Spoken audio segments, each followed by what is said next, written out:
Okay, we're gonna start laying down on our mats.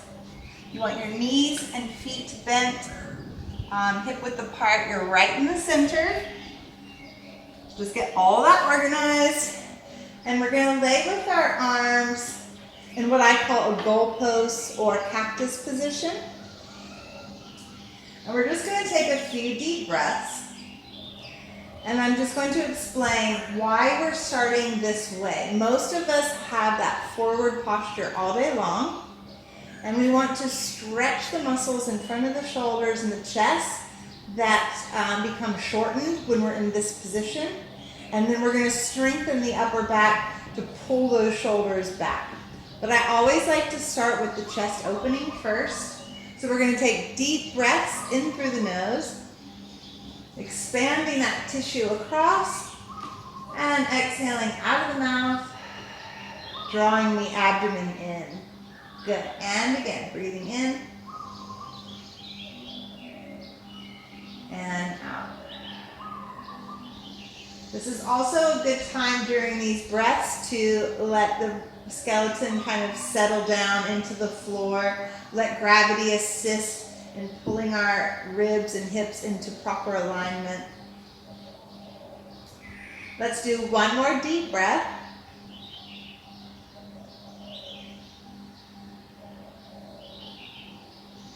Good. Now from here, we're going to inhale as we reach the arms up to a V shape, and exhale as we bring them back to that goalpost position. Good. Inhale, reach. Exhale back.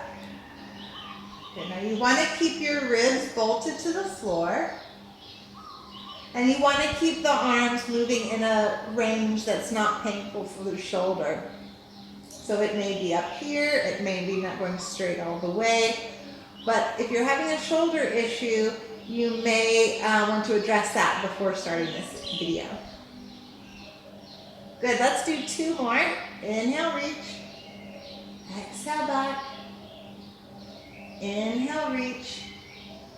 Exhale back. Good. Now from here, we're going to lower the arms down by our side. And we're going to roll up into a shoulder bridge.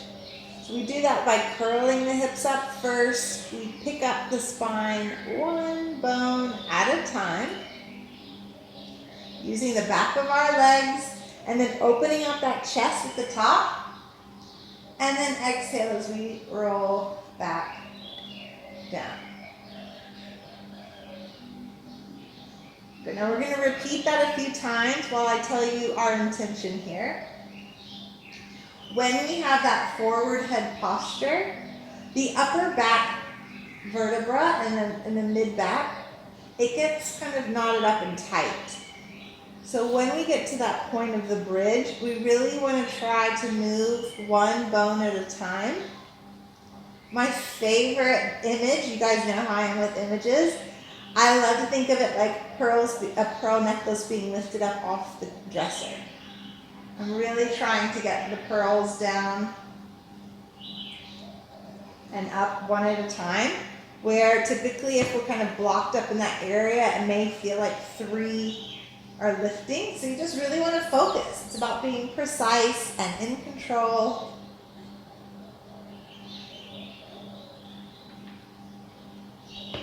Good, now we're going to do one last one. We're going to roll up. This time we're going to reach those arms over our head and now try to work through those upper back and mid back vertebrae. Nice and slow, with control. Good, and then bring the arms down. Good, okay, next we're going to roll over onto our stomachs.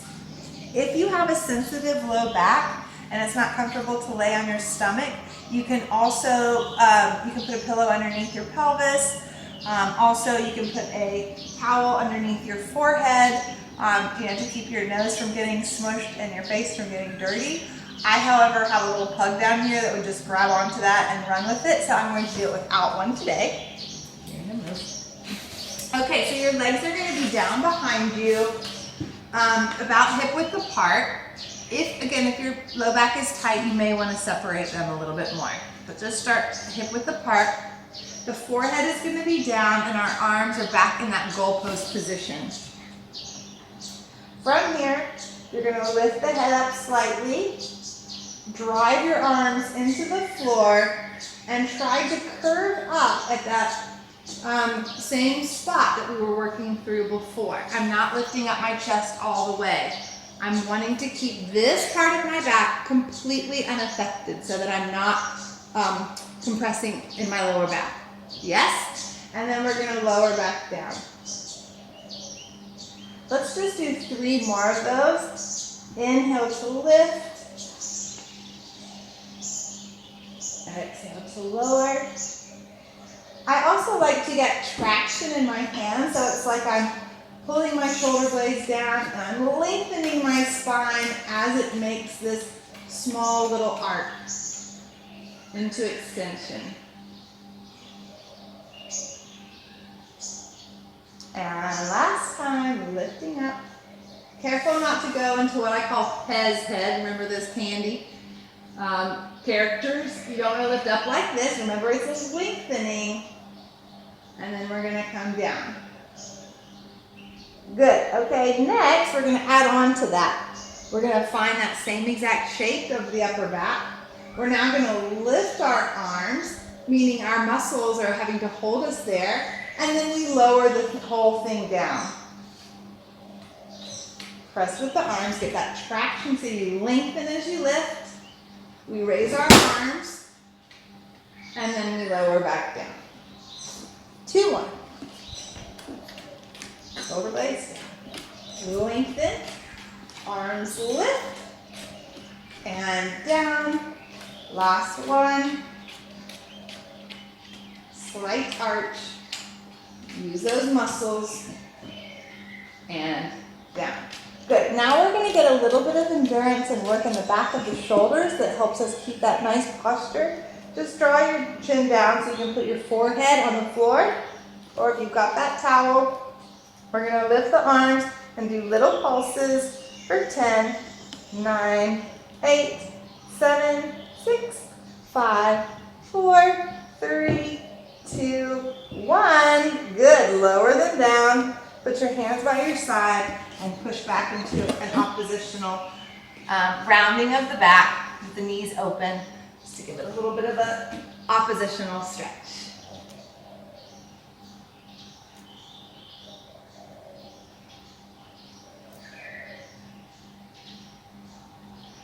Good. Okay. Next, we're going to come to a seated position. And whatever that is for you. If you are tight in the hips, front or back, you can sit up on that pillow that we talked about. You can sit up on a yoga block. You can sit in a chair to finish this out. But something where you can get up out of the hips, because we want to keep this nice space here. From here, you're going to have the hands out in front. You're going to reach your right arm up to the ceiling. You're going to twist following the head. The head follows the hand. And then you're going to bring it back down to the front. Yep, sitting up nice and tall, ribs in. Inhale, lift. You can really feel those muscles underneath the shoulder blade kick in when we make that twist. And then you come back down. Good, let's do 2 more sets. Inhale, reach. Exhale, back. Imagine I'm pulling you up by the crown of your head so we keep that length as we twist. So for example, what you don't want to do, I love showing you what not to do. You don't want to be crunched forward and trying to turn from here, right? So we're really lifting. We got 1 more set to go. Inhale, reach. Exhale, back. Inhale, reach. And exhale, back. Good. All right, next. I'm going to have you just place your hands on your ribs. You can cross the arms here. Actually, I like that better because it's a little bit less neck tension. Okay, so from here we're going to breathe in. And as we do, I want you to expand your ribs to the side like an opening umbrella. And as you exhale, both hands can kind of press on the ribs, blow out the air, and as you cinch in. Good. Again, inhale, you should Feel your your ribs expand into your hands. And exhale, blow it out. Now, let's try to grow taller with that inhale. Breathing in. We're going to breathe in. It's going to come out the crown of the head. And exhale. Cinch in the waist. Think of pulling in the stomach to support that height that you've now created. Inhale, expand the ribs, grow tall. The breastbone naturally lifts. Exhale, pull the abs in and up to support that new height that you created. Oh, let's do that one more time. Inhale, fill the body. Grow tall. Exhale, abs in to fill up that space. Good, nice work. You are 1 inch taller.